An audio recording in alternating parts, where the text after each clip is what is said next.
നിങ്ങൾ ലൈലത്തുൽ ഖദറിന്റെ ദിവസം ഒരുമിച്ച് കൂടി അന്ന് ലൈലത്തുൽ ഖദറാണെന്ന് ഉറപ്പായി. എന്നാൽ പോലും 4 കൂട്ടർക്ക് പടച്ചറബ് പുറത്തു തരികയില്ല. ഷഫീഉനാ റസൂലുള്ളാഹി സ്വല്ലല്ലാഹു അലൈഹി വസല്ലം 4 കൂട്ടർക്ക് പുറത്തു കിട്ടൂല. 4 കൂട്ടർക്ക് ലൈലത്തുൽ ഖദർ കൊണ്ട് ഒരു ഉപകാരവും കിട്ടൂല. അന്ന് ലൈലത്തുൽ ഖദർ ആണെങ്കിലും ശരി, നിങ്ങൾ ലൈലത്തുൽ ഖദർ നേടിയാലും ശരി, നേരം വെളുക്കുവോളം പള്ളിയിലിരുന്നു കൊണ്ട് നിങ്ങൾ കട്ടപ്പെട്ട് പ്രാർത്ഥിച്ചാലും നിസ്കരിച്ചാലും ശരി, അല്ലാഹു സുബ്ഹാനഹു വ തആല അവർക്ക് പുറത്തു അർബഅത്തുൻ ലാ യുഗ്ഫറു ലഹും 4 കൂട്ടർക്ക് പടച്ചറബ് പുറത്തു കൊടുക്കൂല. ഫീ ലൈലത്തുൽ ഖദർ, ലൈലത്തുൽ ഖദറിൽ. നോക്കണം നിങ്ങൾ, ആരാണ് ആ 4 പേർ? സ്വഹാബത്ത് വളരെ ആകാംക്ഷാഭരിതരായി വളരെ വേവലാതിയോടുകൂടി ചോദിച്ചു, ആരാണ് പരിശുദ്ധ പ്രവാചകരെ നഷ്ടപ്പെട്ടു പോയ ആ 4 പേര്?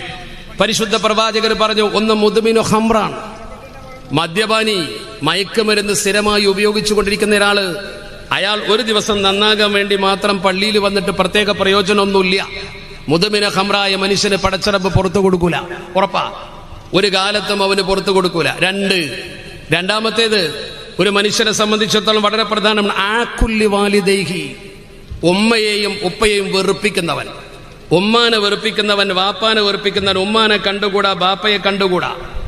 ഈ ആള് പള്ളിയിൽ വന്ന് ലൈലത്തുൽ ഖദറിൽ നിസ്കരിച്ചിട്ട് ഒരു പ്രയോജനവുമില്ല. അവന് ലൈലത്തുൽ ഖദർ ബാധകമല്ല. എത്ര അപകടമാണ് നോക്ക് നിങ്ങൾ.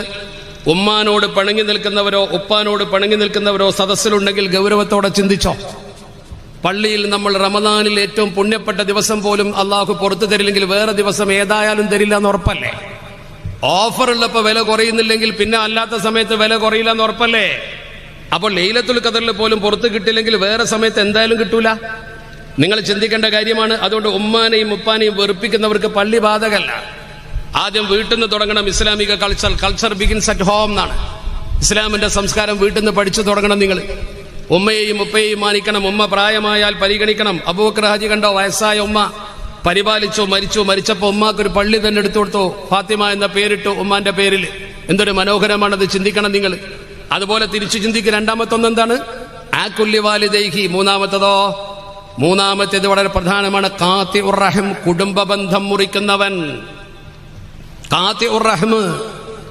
ഒരു സമൂഹത്തിൽ കുടുംബ ബന്ധം മുറിച്ചൊരു വ്യക്തി ഉണ്ടെങ്കിൽ, ഈ സദസ്സിലുണ്ടെങ്കിൽ, ജേട്ടനോട് മിണ്ടൂല, അല്ലെങ്കിൽ പെങ്ങളോട് മിണ്ടില്ല, കുടുംബത്തിൽ കലഹമുണ്ടാക്കുന്നവനാണ്. അങ്ങനത്തെ ഒരു വ്യക്തിക്ക് ഒരിക്കലും ലൈലത്തുൽ ഖദറിന്റെ ഗുണം കിട്ടൂല. കുടുംബം പൊളിക്കാൻ പാടില്ല. കുടുംബത്തെ ചേർത്തി നിർത്തുന്നവനാണ് ബർക്കത്ത്. കുടുംബം പിളർത്തുന്നവൻ ആരാണെങ്കിലും ശരി, അവനെ ഒരിക്കലും അള്ളാഹു അംഗീകരിക്കൂല. അവന് ലൈലത്തുൽ ഖദറിന്റെ പുണ്യമേ കിട്ടൂല. ആ മനുഷ്യനെ സംബന്ധിച്ചിടത്തോളം ഒരു നിലക്കും ലൈലത്തുൽ ഖദറിന്റെ പുണ്യം കിട്ടൂല. വളരെ ഗൗരവത്തോടെ ചിന്തിക്കണം. മൂന്നാമത്തേത് അതാണ്. നാലാമത്തേത് മുഷാഹിൻ, ഒരു കാരണവുമില്ലാതെ തമ്മിൽ തെറ്റി നിൽക്കുന്ന മനുഷ്യൻ.